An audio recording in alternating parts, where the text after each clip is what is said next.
RM sports concept आणि पुणे जिल्हा football संघटना यांच्या वतीनं पीडीएफए यूथ लीग फुटबॉल स्पर्धेचं आयोजन करण्यात आलं असून या स्पर्धेत पुणे जिल्ह्यातील 40हून अधिक फुटबॉल क्लबचे 170 संघ आणि सुमारे 2500 खेळाडू सहभागी होणार आहेत।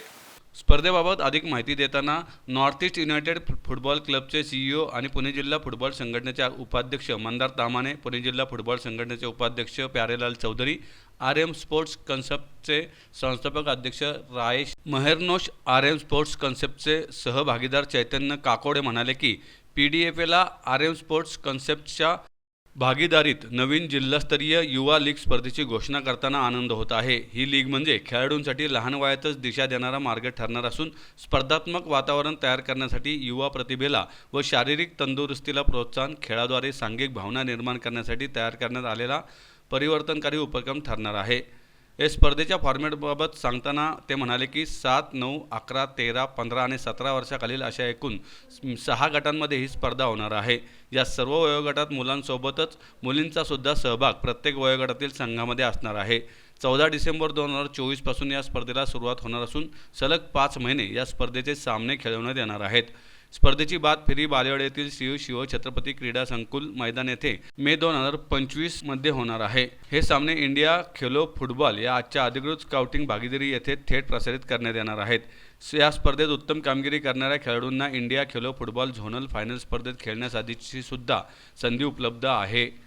या खेळाडूंची कामगिरीचे मूल्यमापन करण्यासाठी आणि निवडीसाठी स्काउटिंगचे ऑफिशियल्स संपूर्ण लीगमध्ये उपस्थित राहून निरीक्षण करणार आहेत। सर्व मुलांना सोयीचे जावे यासाठी स्पर्धेचे सामने प्रत्येक आठवड्याच्या शनिवार आणि रविवारी होणार आहेत। स्पर्धेचे सामने हे Playzone mango T world match day arena, स्पोर्ट्सची अरेना आणि भारती विद्यापीठ या मैदानावर होणार आहेत। स्पर्धेच्या 7 वर्षाखालील गटात 3 अ साइड, 9 वर्षाखालील गटात 5 अ साइड, 11 वर्षाखालील गटात 7 अ साइड आणि 13 वर्षाखालील गटात 9 अ साइड आणि 15 आणि 17 वर्षाखालील गटात संपूर्ण 11 खेळाडूंचे सामने होणार आहेत। स्पर्धेतील सर्व वयोगटातील विजेत्या संघांना करंडक आणि मेडल देण्यात येणार आहेत। याशिवाय स्पर्धेचा सर्वोत्कृष्ट खेळाडू, सर्वोत्कृष्ट गोलरक्षक, सर्वाधिक गोल करणाऱ्या खेळाडूला गोल्डन बूट पुरस्कार, सर्वोत्कृष्ट लीग खेळाडू फेअर प्ले पुरस्कार, सर्वोत्कृष्ट प्रशिक्षक पुरस्कार आणि प्रत्येक सामन्यासाठी सर्वोत्कृष्ट खेळाडू अशा वैयक्तिक आणि सांघिक पारितोषिकांची रेलचेल या स्पर्धेत असणार आहे। याशिवाय स्पर्धेतील प्रत्येक खेळाडूला प्रशस्तीपत्रकही देण्यात येणार आहे। पुणे जिल्हा फुटबॉल संघटनेच्या वतीने यूथ लीगचं आयोजन करण्यात आलेलं आहे। सदर लीग या 14 तारखेपासून आपण ती सुरू करतोय। 14 तारखेला अंडर 13ची जी लीग आहे ती सुरू करत आहे। सदर लीग दर शनिवार आणि रविवारी मे एंडपर्यंत चालणार आहे। यात सर्वसाधारणपणे 200 संघ सहभागी होत आहेत।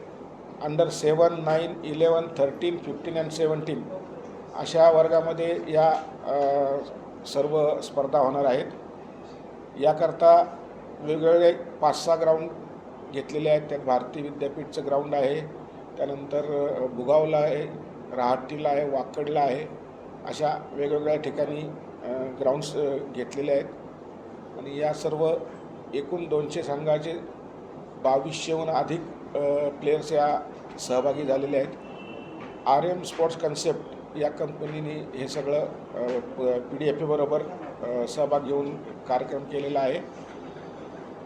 पुणे जिल्हा किंवा भारतातल्या जिल्हा स्तरामध्ये सर्वसाधारणपणे पहिल्यांदाच होत असलेली ही यूथ लीग आहे। यापूर्वी जे झालेले आहेत स्टेटनी घेतलेल्या लीग आहेत ती कर्नाटक स्टेट आणि केरळ स्टेटने यापूर्वी स्टेट लीग घेतलेली आहे, परंतु जिल्हा स्तरावरची ही सर्वसाधारणपणे पहिलीच आहे। यानंतर आता मुंबई जिल्हा पण या संदर्भातली MFL प्रीमियर लीग सुरू करते, परंतु सुरू होत असलेली पहिली लीग ही जी आहे ती पुणे जिल्ह्याचीच भारतामध्ये पहिली सुरू होत आहे आणि एवढ्या मोठ्या प्रमाणात प्लेयर्स सहभागी असलेली।